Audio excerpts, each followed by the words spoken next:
Mr. Wills, please. Thank you, Chair. On the three questions that you've asked around the issue of legal form of a future framework, I think that in Durban we agreed to what the legal form was. What we have is a spectrum of choices in front of us, all of them legal. We have three choices that were outlined in Durban, so that part is agreed at this point. That's as far as we've been able to agree.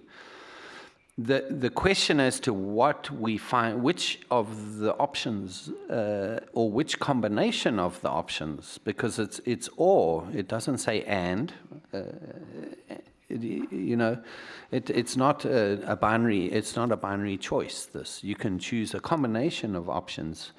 The question of which combination of options we will choose of the spectrum of legal outcomes that we agreed in Durban relates to the question of what the content is of the future framework.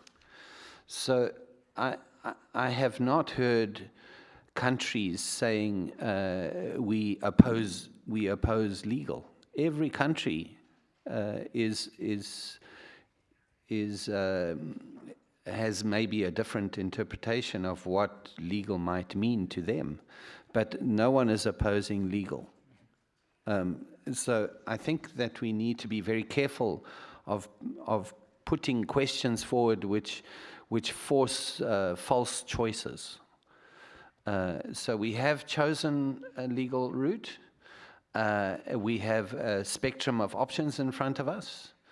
And the question as to which option or which combination of options we will take relates to the content of the agreed the agreement that we reach. And in that context, I want to separate the question of legal from the question of approach, because I think Selwyn maybe is mixing the two a little bit. But let me move to the question of common but differentiated responsibilities and respective capabilities. And I agree with Selwyn. It's not that. You've forgotten equity or fairness, or equity and fairness. And really, there are two questions around that. The question is, how do we differentiate the commitments that countries take? And the second question is, how do we ensure that the system as a whole fairly allocates, I don't want to call it burden, allocates effort and cost? At the end of the day, there's effort required, and there's costs attached to that effort. But I want to add a third element. There's also benefits attached to that effort. So there's costs and benefits. And I think the Rio Plus 20 conference relates to a large extent to the developmental benefits that are associated with that investment and that effort. So that's a very strong linkage to the sustainable development agenda that we have. So I just want to also point out that in terms of the question around differentiation, we have already agreed in Cancun, in Copenhagen, how mitigation will be differentiated. Developed countries will take economy-wide quantified economy-wide emission reduction targets, and developing countries will take on relative nationally appropriate mitigation actions. So that point of differentiation on the nature of our mitigation obligation is already decided. The question of differentiation still, however, pertains to other issues. What is your reporting? Is there differential reporting obligations? Are there differential financial contribution obligations? Are there differential technology contribution obligations? And so on. So mitigation is not just the thing. There's a whole range of obligations that we have to consider the principle of common but differentiated responsibilities and respective capability. And similarly, there's equity questions attached. How do you allocate and share the effort, costs, and benefits attached to each of those sets of obligations? I just now want to take the approach separate from legal. From our perspective, we already, as Selwyn's pointed out, have 18 years of negotiated agreements. And the challenge in front of us is how do you build on that in such a way that you can, and our choice, as I pointed out, we've got two choices. Either we go unilateral, hostile, trade war kind of approach, or we do a pro-development, cooperative, multilateral, rules-based approach.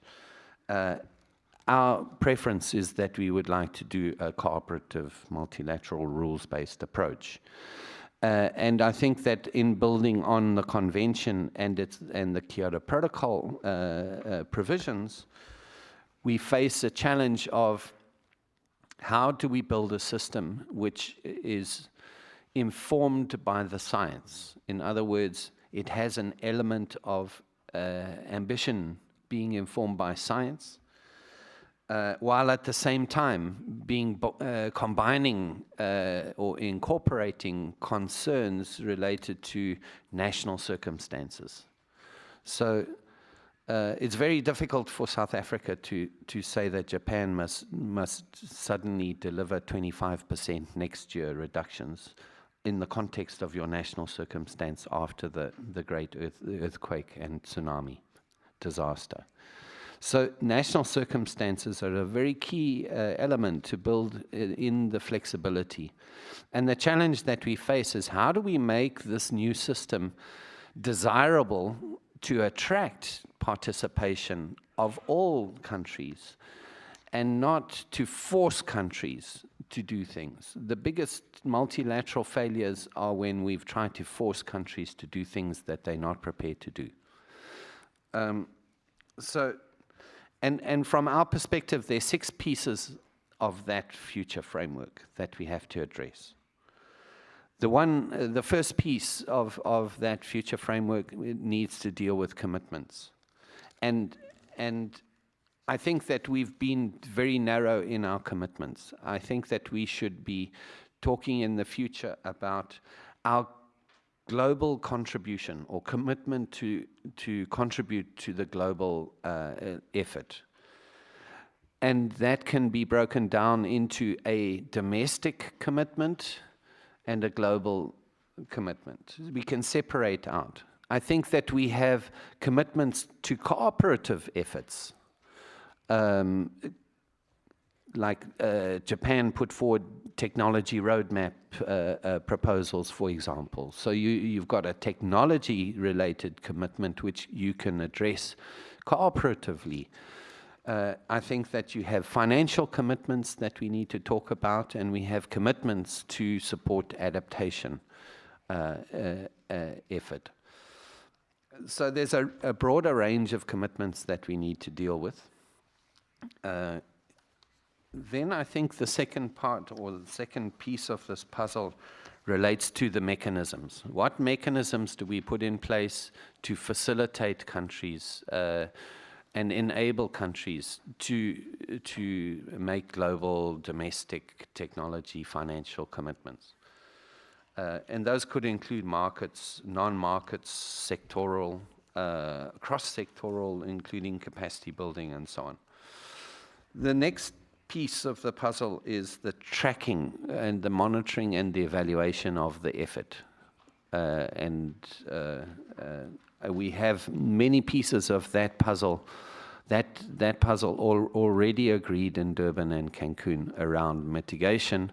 We still have some pieces to develop around financial monitoring and tracking financial commitments, technology commitments, and adaptation.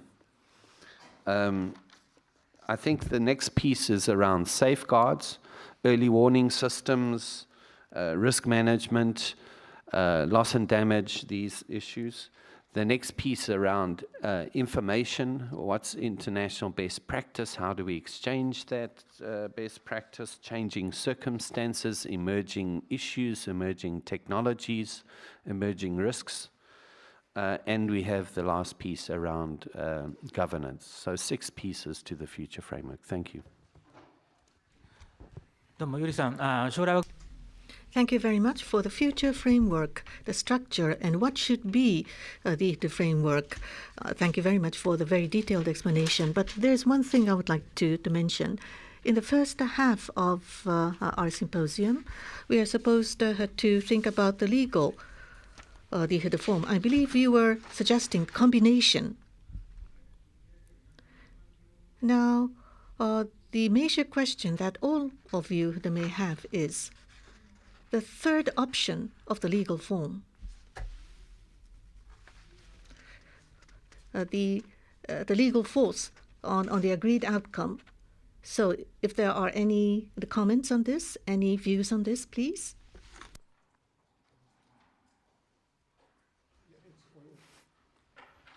Yes, it has legal force. So it's a legal option.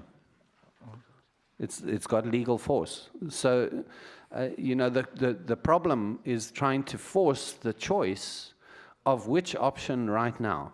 So I can tell you what my national position is. We have in common with Barbados always called for a legal treaty type outcome, which is either the amendment or a new protocol. But the reality of where we are today is that we can't make that choice now. Mm-hmm. What we did do in Durban, which was very key, is we chose to take a multilateral legal route. That's what we chose. Mm-hmm. And we left the option as to what type of legal open until such time as all countries are comfortable with the obligations that they would be subject to you under the new legal regime. So I can tell you my national choice, but I'm trying to share with you what Durban decided, not what South Africa decided. Thank you very much.